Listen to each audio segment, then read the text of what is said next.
Hi students, welcome to the video on accounting for the beginners. This is the first video.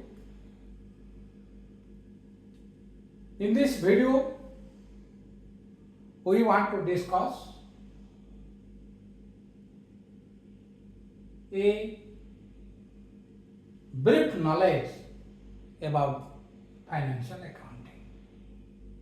So first we will cover definition, objective, functions, accounting cycle, that is step or phases of accounting. Then classification, basis of accounting, accounting concept and conventions.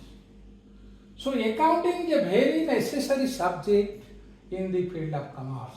It is very hard to imagine business without accounting.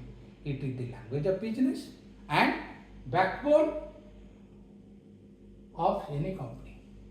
Imagine a boat without any compass. You may not know where you are going. So accounting is just like a compass for any business. Without it, nobody can ascertain what is the profit earned or loss suffered or running of the business and the balance sheet or financial position of the business. So eventually business will lose its track, just like boat without compass. So first we will discuss the definition of accounting. Accounting is the art of recording, classifying, summarizing, analyzing, interpreting of the financial data or transactions which measures in terms of money. That means only monetary transactions, and communicating them to the users. So what is recording? Any transactions which can be measured in terms of money will be recorded first in the books of original entry or prime entry or subsidiary books known as journal. In the journal, transactions are recorded in a chronological order, that means according to the order of occurrence. So you should know what is transaction. Transaction means any exchange of goods or service either for cash or on credit. So after recording the transactions in the journal, those transactions will be posted to the ledger, that is classified. Classifying includes the process where transactions of one or similar nature are grouped and posted, known as ledger, and it is also known as principal books of accounts. All transactions of similar nature, suppose whatever transaction relating to cash will be recorded in the cash book, whatever transaction related to capital will be recorded in the capital account, whatever related to the debtor, means to whom we sold goods on credit basis, that will be recorded in books. Whatever we purchase from the supplier, that is our creditor, will be recorded in that book. Like this, transactions of similar nature are recorded in the books, and that is known as account. So account is in T form. Account is in T form. That means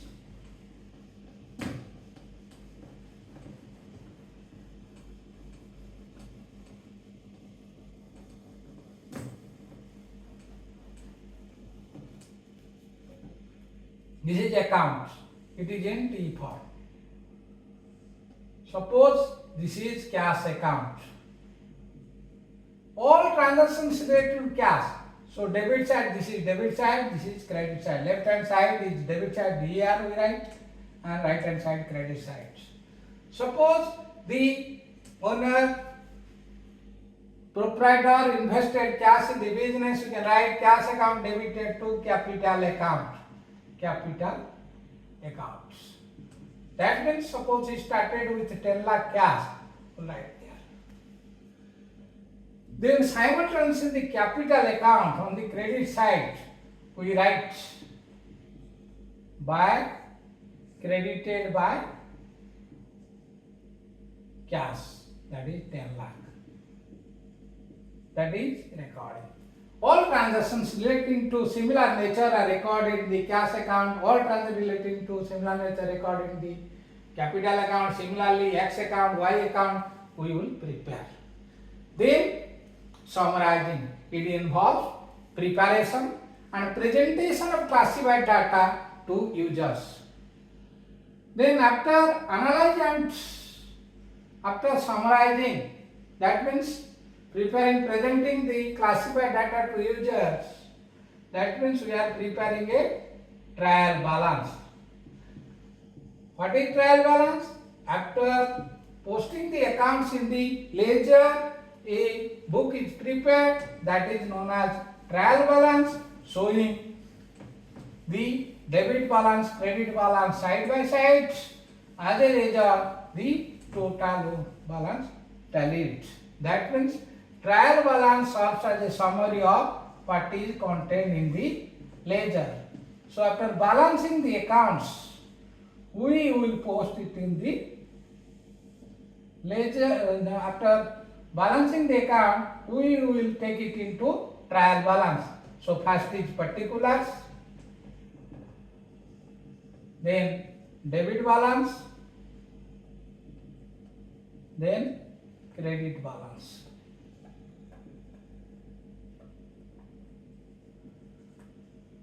Suppose cash in hand, debit balance, it is suppose 1 lakh, cash at bank, debit balance, suppose it is 4 lakhs, then capital accounts, it is credit balance, suppose 5 lakh, then the two balance will tally, that is 5 lakh, 5 lakh. Here write 5 lakh, here also our trial balance tallied. Then after analyzing and interpreting data, we prepare the profitability statement and balance sheet, that is financial portion of the business. Analysis and interpretation to make a meaningful judgment of the profitability and financial portion of the business. Then after completing everything, that means all the transactions, business transactions, that is in financial nature, after completion of journal, ledger, trial balance statements are prepared. One is income statement, another balance sheet or positional statement. There are 5 elements of accounts. There are 5 elements of accounts. One is from positional side, that is balance sheet side, that is 3, and 2 from income statement. That is 5 elements of accounts. One is capital, then liabilities, then assets. This is from balance sheet. All of you know assets are things of value owned by the business. It is assets. And capital is the amount invested by the owner in the business, that is capital. Liability amount owed by the business to the outsider, owed to outsiders, that is liability. At every time, assets is equal to capital plus liability. It means against the assets of the firm, there are 2 claims. One claim is by the owner, that is owner's claim known as capital. Another claim is known as the outsider, that is known as liabilities. Then objectives of accounting. It provides information to the user for taking any rational decision making. Then it is a systematic record of transactions. That means the transactions are recorded in a chronological order according to the order of their occurrence. After transaction recorded in journal, they are posted to the ledger. Ledger account wise it will be balanced. After balancing, it will be taken to trial balance. If the total debit balance credit balance tally, then it shows that trial balance is accurate. That means it serves as a summary of what is contained in the ledger. Then it ascertains the result of all the above transactions. Then ascertain the financial portion of the business. Finally, it helps the user to know the solvency position. Solvency position means whether business is in a position to repay the short-term debt or long-term debt. That means what is the different ratios of the business. For short-term, we may consider the current ratio, liquid ratio, acid test ratio. For long-term, we may calculate debt equity ratio, then proprietary ratio, that is shareholders turnover ratio, then the equity shareholders turnover ratio. So like this we have to calculate the various ratios to know whether for the short period business liquidity position is good or not. That means business is in a position to repay the or meet the obligations in the short period or not. Similarly, the business position should be to meet the long-term loans of the business or not. Then functions systematic record of business transactions in the measurement of past performance of business entity and depicts its current financial position.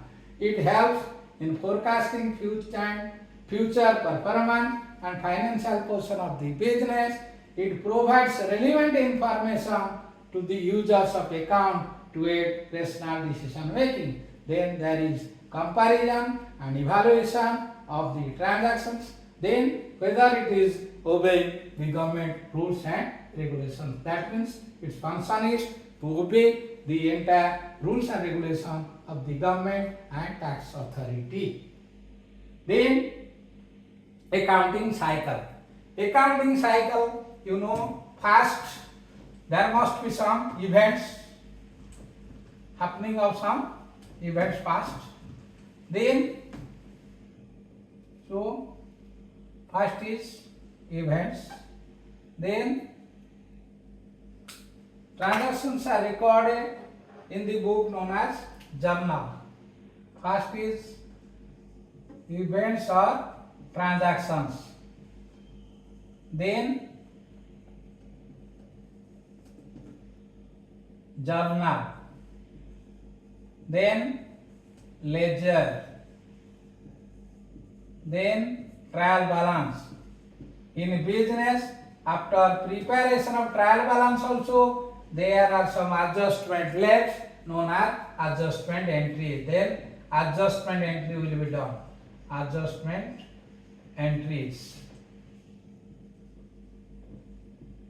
Then trial balance after adjustment entries. Trial balance after adjustment entries. Then closing entries. After posting the closing entries, we prepare the financial statements. Financial statements. It is approved. It includes the trading profit loss account, balance sheet, trading and profit and loss account, balance sheet, cash flow statement, changes in equity. Changes in equity. That means claim.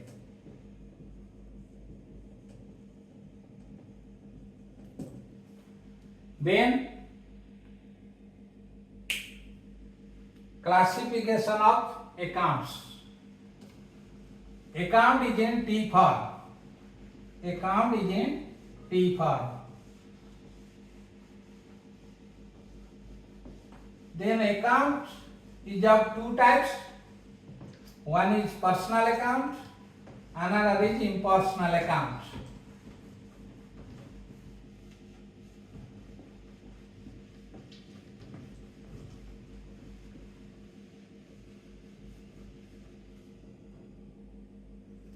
One is, it is account. Account is of two types.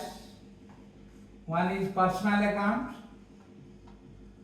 another impersonal account.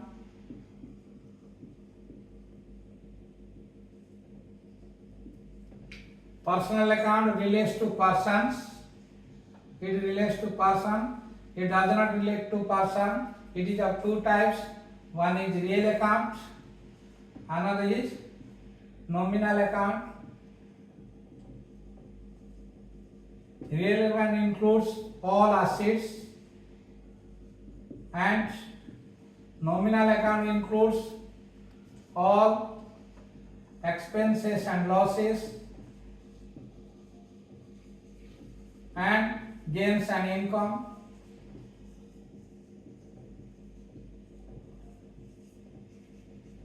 So we have to remember the rules. That is thumb rule for personal account. Debit the receiver, credit the giver. This is for personal account. For real account, debit what comes in, credit what goes out. For nominal account, debit all expenses and losses, credit all gains and income. Then after classify the accounts, we will discuss the basis of accounts. Accounts may be of two types. Basis of accounts may be of generally three types. One is cash, second one is accrued, third one is hybrid. So generally we will consider cash and accrual basis of accounts.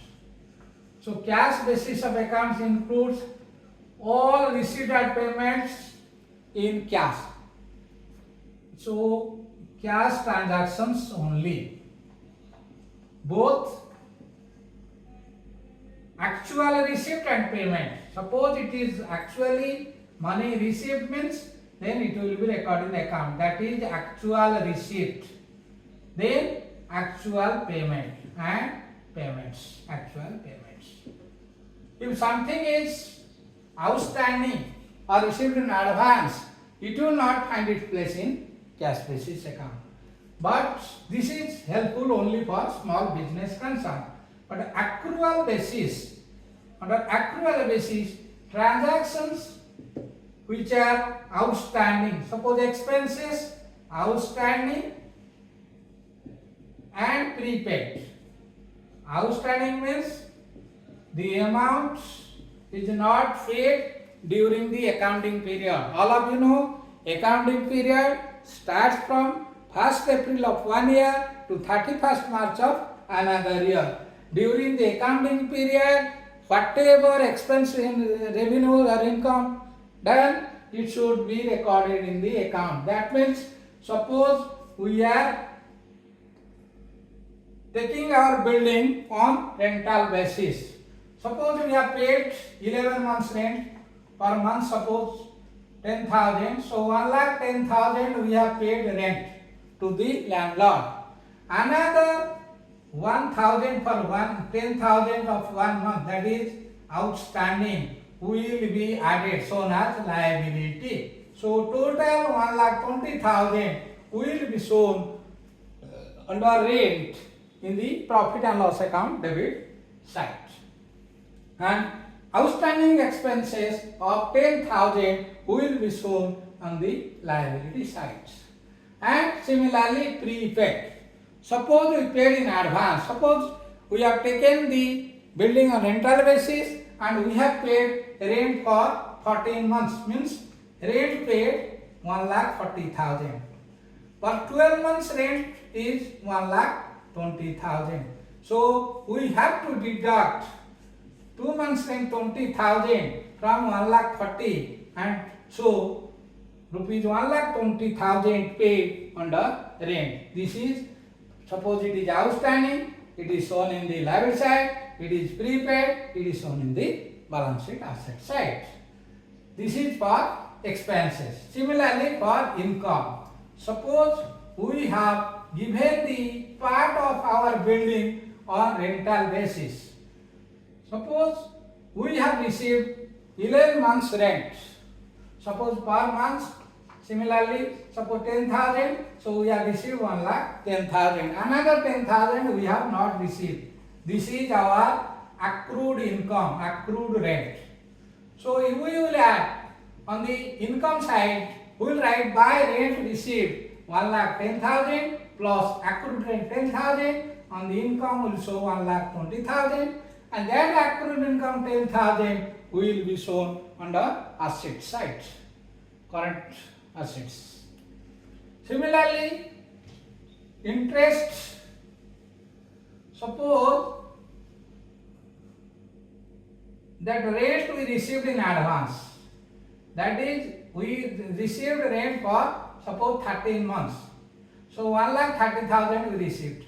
So 1 month rent we received excess. That means 10,000 rent received in advance. So 10,000 rent received will show 1,20,000. 1,30,000 minus 10,000, 1,20,000. That 10,000, that is rent received in advance, will shown in liability side. So this is all about accrual basis of accounts. Then some accounting concepts are there. First is going concern concept. When we start a business, we consider that business will run for a longer period of time. Going concern concept. That means we cannot think that we will run the business for 3-4 years, then we will close the business. Our motive is to run the business for a longer period of time. Then money measurement concept. Only those transactions which can be measured in terms of money will find its place in accounting. Whatever may be the importance of a case, if it cannot be measured in terms of money, it will not find its place in accounting. For example, there arises quarrel among different heads of management that are in the organization. That is functional manager, sales manager, purchase manager, finance manager. Definitely it will hamper the profitable business, as it cannot be measured in terms of money. It will not find its place in accounting. Then dual concept. Every transaction is having a double side effect. If it affects the debit side of one account, simultaneously affect the credit side of another account. That I have given the example. When the investor invested cash for starting a business, we have done cash account debited because cash is real account, debit what comes in, cash comes to the business. So we have debited cash account, and X is the owner of the business. So we will write X capital account because it's personal. In case of personal, debit the receiver, credit the giver, is the giver of cash for running the business. So on cash, on the debit side write to X capital account, on the credit side write by cash. This is all about dual concept. Then realization concept. Unless and until the amount is realized, we will not take it into consideration. That is realization concept. Then consistency. That means whatever method we will consider, we will. Suppose we are following the straight line method of depreciation. Every year we have to follow the straight line. That means asset will be charged. Depreciation means decreasing the value of asset due to wear and tear, absorption time and obsolescence. So when we are charging the depreciation, we have to follow the straight line method year after year. Suppose we are following the diminishing balance method, we have to follow the diminishing balance method. This is all about consistency. Then disclosure of material fact. Nothing should be disclosure of material facts. That means in business we cannot keep anything secret. We have to disclose for the benefits of the business and benefits of the investors also. Thank you for watching this video. In the next video we will cover the journal with GST and post them to the ledger, and we will prepare the trial balance. Please like the video, and if not share and subscribe it and share to your friends so that everybody will be benefited.